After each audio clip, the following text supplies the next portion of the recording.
Hey, I'm Kai from Flamenco Explained, and I'm doing a product review because I wanted to buy this product and I couldn't find this review. So I decided to do it myself. Basically what we're looking at is the UAD Heavenly Plate Reverb pedal. And if you're a flamenco guitarist, you probably don't have a lot of pedals, but the idea that they had made a pedal version of their plugin emulation of the EMT140 was kind of exciting for me, because ever since I closed down my studio and sold my Lexicon hardware reverb, the reverb I've been using the most is their emulation, their EMT140 reverb. I just love it.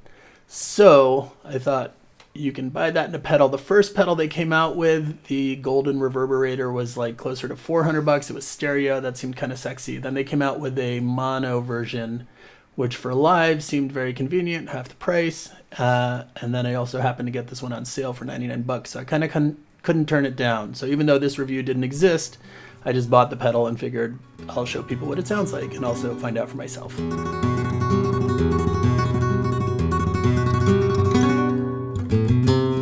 Again, since flamenco guitarists don't usually use pedals, I thought I would just quickly go through what the controls on the pedal are, what they do, and then how this thing sounds, and if it sounds as good as the plugin.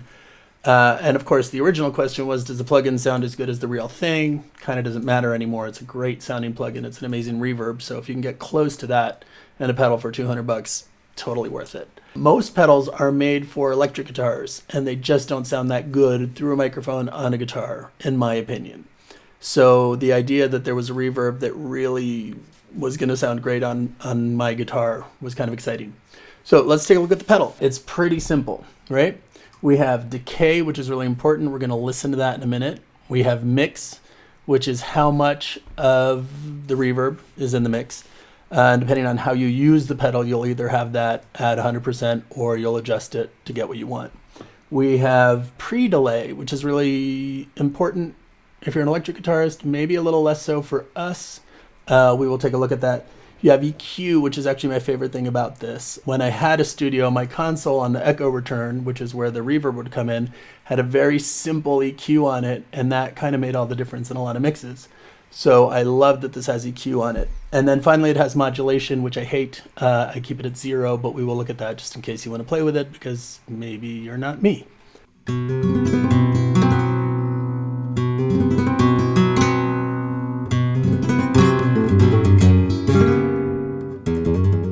So the short answer for me is, yeah, for live, it definitely sounds close enough to the plugin.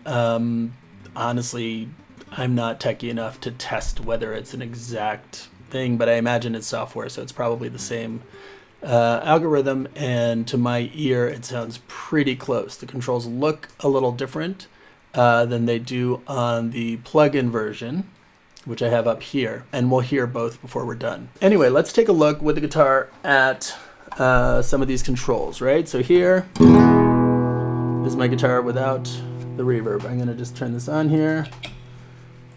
So that's way too much of everything, clearly. So first thing we're gonna do is turn down the mix.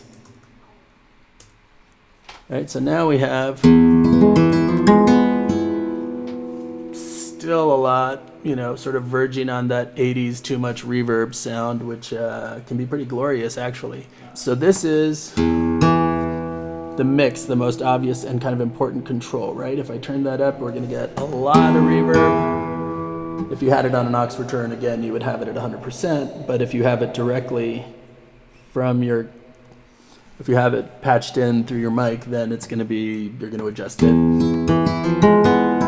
to where you want. Now, the decay is super important because that's basically how long the reverb lasts, right? So if I have, right, that's kind of a 12 o'clock. If I take that down to 0, right, there's something, but not much. If I crank it, we're gonna hear a really long decay, right? And if I have a long decay and the mix way up, I get way too much reverb. So this is something that's very much going to be about your taste. You're going to decide how much decay you want and how much reverb you want, right? Mix is basically how much reverb do you want. When people say more reverb, you just turn up the mix, and that'll give you, again, a lot or less, right? And, you know, to me that sounds boxy.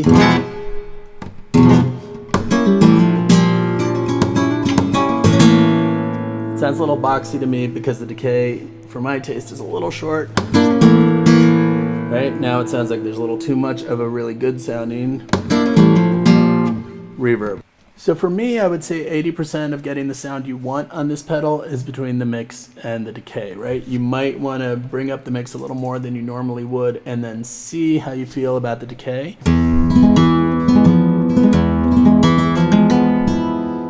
Like, is that too much? Also, check your golpe if you're cool with that. If you're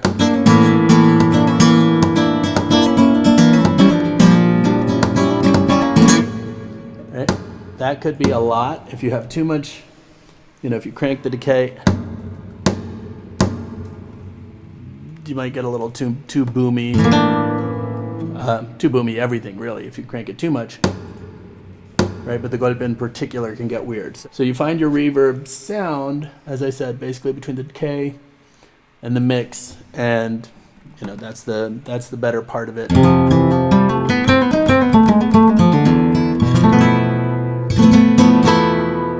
And see how you like that. Let's take a look at these other controls now. For me, as I said, the EQ is the coolest thing. If I sort of crank it towards the low end, right, it's affecting the sound of the reverb, but that's affecting the overall tone of my guitar. Right, so let's just listen to the extremes, and then I can bring it all the way up to the, you know, the high end. Is that subtle or is it completely not subtle? But if you're feeling a little too boomy, I would bring it up. And if you're feeling a little too tinny, you can bring it down a little. And I think you'll be kind of surprised at how much that can really shape the sound of your guitar, even though you're not. You're shaping the sound of the reverb, right? The pre-delay is a weird one, right? What the pre-delay does is basically determines how much time there is between the time you hit a note and the time the reverb kicks in. So if I crank it, just to give you a sense, and have like the most pre-delay possible, you see how you get more attack before the reverb comes in. But for me, on a guitar,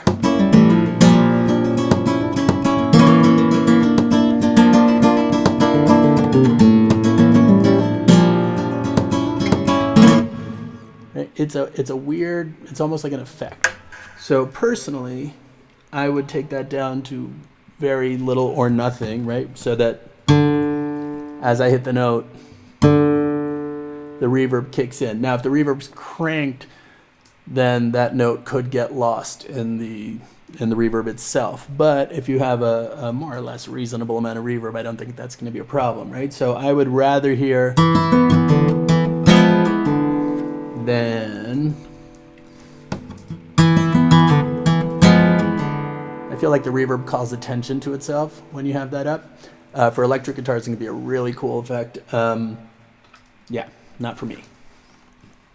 And then the last thing, as I said, is this modulation, which, if you listen to what happens, right, there's a little warble to the note. Right? Is that cool or is that not? I would say for most of us that play flamenco, we don't want to hear that kind of thing. I don't want to hear that, but you might.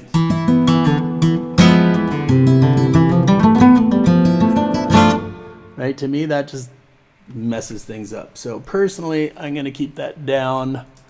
I would even consider removing that knob. Right, that just sounds much better to me. So that's the pedal itself. I would say around here, it sounds to my ears pretty close to what I get out of the plugin in Pro Tools. Finally, one thing I didn't mention is there's 3 different plates available on this pedal, right? We've got A, B, and C.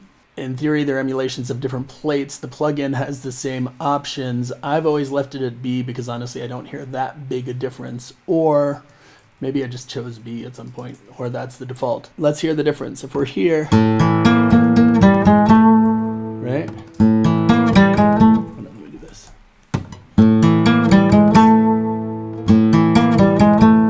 Right, that's A. Here's B.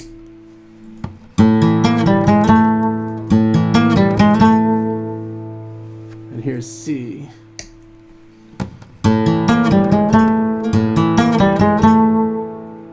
I do hear a difference now. The C to me sounds a little bigger, a little more, a little darker perhaps. I kind of like it, so I'm going to leave it there.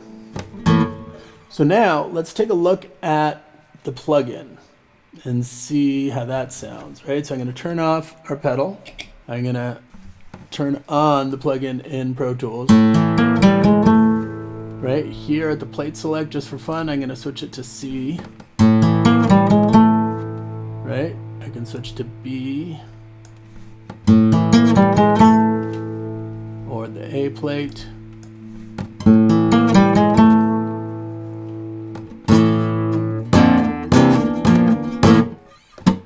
Right, so we'll put that on C, which is where we left our pedal. Now we have some more controls here than we do on the pedal. And I'm going to leave everything kind of where it is just to see. Right, if I play this first with the pedal.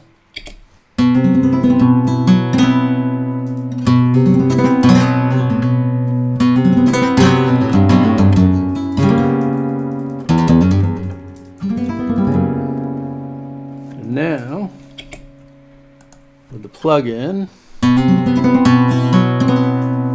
going to say we have more of this in the mix. I'm going to take it down a little.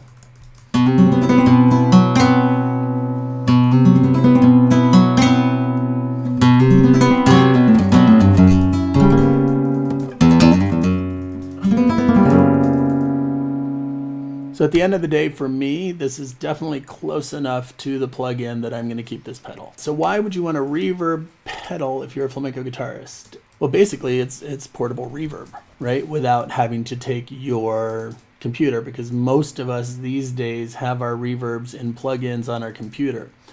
You may have an okay reverb on a little mixing board, or you may be looking at pedals for your live rig that were really made for electric guitar.